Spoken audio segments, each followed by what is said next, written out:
only we can fly.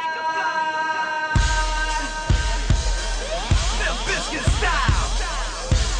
John Otto, take him to the Matthews Bridge. Can you feel it? A generation. El complex esportiu L'Hospitalet Nord, la casa dels pioners de l'Hospitalet, va ser escenari del primer partit dels vuitens de final de la Lliga Europea de Futbol Americà. El rival dels riberencs eren els Parma Panthers, actuals campions de la Lliga Italiana, i un dur escoll per als homes entrenats per Teo Polanco. Els pioners arribaven en un gran estat de forma, invictes a la Lliga Espanyola, ocupant la primera plaça i amb l'aspiració de repetir el títol de la temporada passada. Els italians, per la seva banda, tot just acabaven de començar la competició italiana i arribaven a l'Hospitalet amb un balanç de 2 partits guanyats i un de perdut, però amb un equip de prou nivell com per tornar a guanyar la prestigiosa Lliga Transalpina, on l'any passat van agafar el relleu dels Lions de Bèrgamo, dominadors de la Lliga italiana durant més d'una dècada.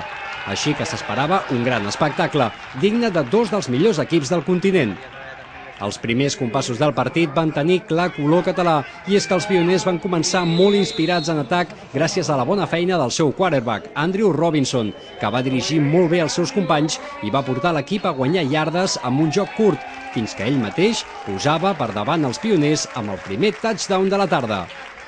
El maig començava bé pels de Teo Polanco, i és que al bon nivell ofensiu s'hi sumava una molt treballada defensa que mantenia lluny de la zona d'anotació els italians, que no van poder anotar fins al segon quart, quan va començar a aparèixer el receptor Tainion Biesel.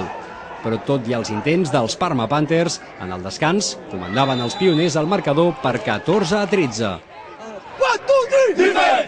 Però a la represa l'escenari va canviar per complet, ja que els italians es van trobar molt còmodes i no van permetre que els riberencs mostressin la mateixa intensitat ofensiva que en els 2 primers quarts. Les errades dels homes de Teo Polanco i l'encert ofensiu dels Panthers amb 2 touchdowns de Tainion Biesel van posar el partit molt coll amunt per als de l'Hospitalet.